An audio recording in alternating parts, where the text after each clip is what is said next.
In the icy wilderness of the Ural Mountains in Russia, 9 experienced hikers set out on the adventure of a lifetime. Or was it? They were seeking things like adventure, camaraderie, and a new experience. But what they found was not that. Instead, what they found was terror, tragedy, and an incident that still is unexplained to this day. This is the story of the Dyatlov Pass Incident, a case that has baffled investigators, inspired conspiracy theorists, and haunted the imaginations of people worldwide. The group of hikers consisted of 8 men and 2 women, all students or graduates of the Ural Polytechnic Institute.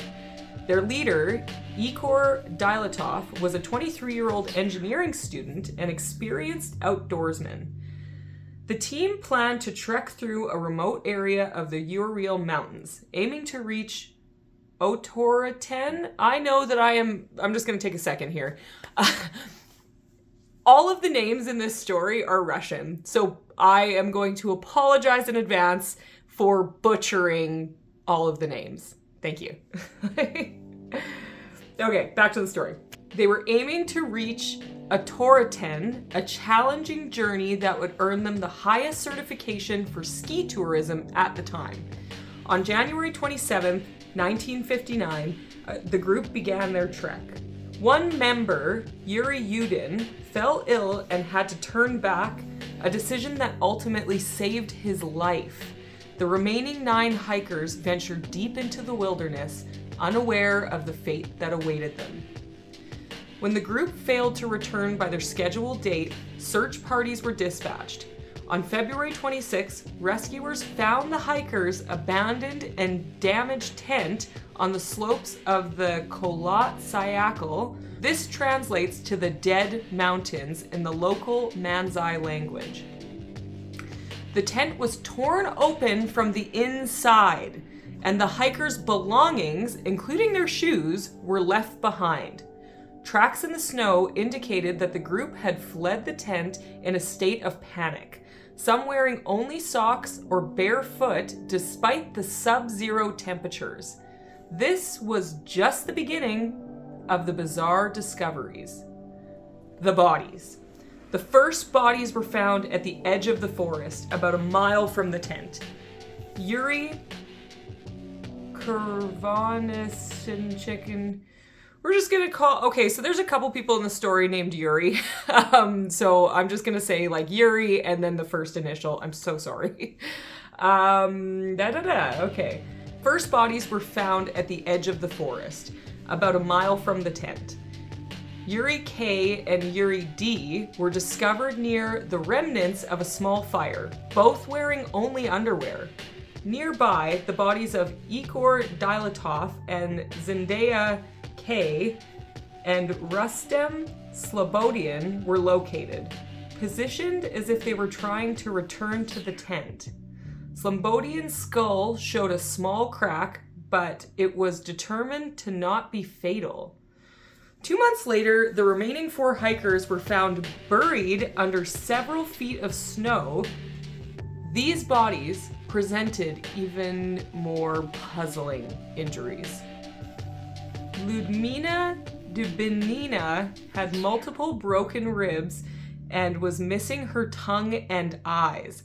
Alexander K and Seaman Z also had severe internal injuries. Experts compared the force required to cause such trauma to that of a car crash, yet there was absolutely no external wounds. The investigation. Soviet authorities launched an investigation but struggled to explain the events. The official conclusion stated that the hikers died to compelling natural forces, whatever that means. However, this vague explanation only fueled speculation.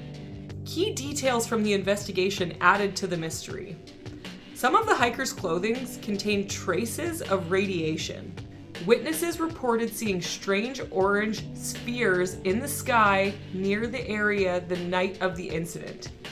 The tent's damage and the hikers' injuries suggested that they were fleeing from something, but no evidence of an avalanche, animal attack, or other obvious threats were found. Over the years, numerous theories have emerged attempting to explain the Dyatlov Pass Incident. Here are some of the most prominent. Avalanche. Proponents of avalanche theory argue that the group panicked and fled their tent when they heard or felt the approach of an avalanche. However, there was no clear evidence of an avalanche in the area, and the injuries sustained by some of the hikers do not align with this explanation whatsoever. Infrared sound. Some researchers suggest that a phenomenon called infrared sound, low-frequency sound waves generated by wind passing over the mountain, may have caused the hikers to experience intense feelings of dread, leading them to irrationally flee their tent. Military tests. The Ural Mountains were known to be a site for secret Soviet military activities.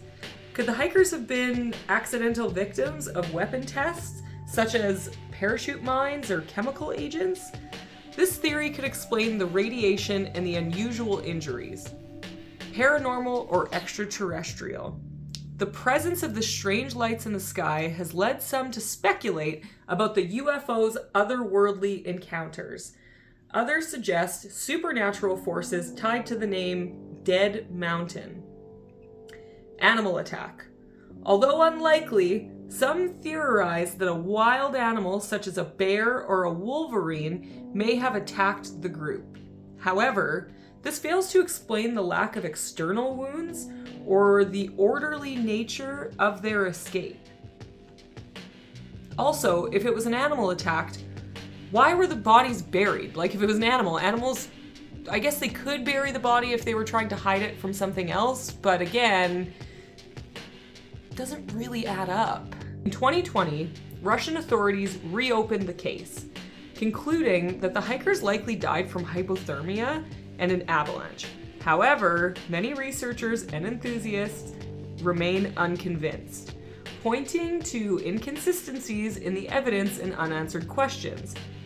Modern analysis, including a 2021 study using computer simulations, suggested a rare type of slab avalanche as a plausible explanation. But even this doesn't account for all the anomalies, such as radiation and missing body parts. The Dyatlov Pass Incident continues to captivate and confound. Was it nature, human error, or something more sinister? Over 60 years later, the mystery endures, a chilling reminder of how little we truly understand about the world's most remote and unforgiving places. So, what do you think happened that fateful night in 1959?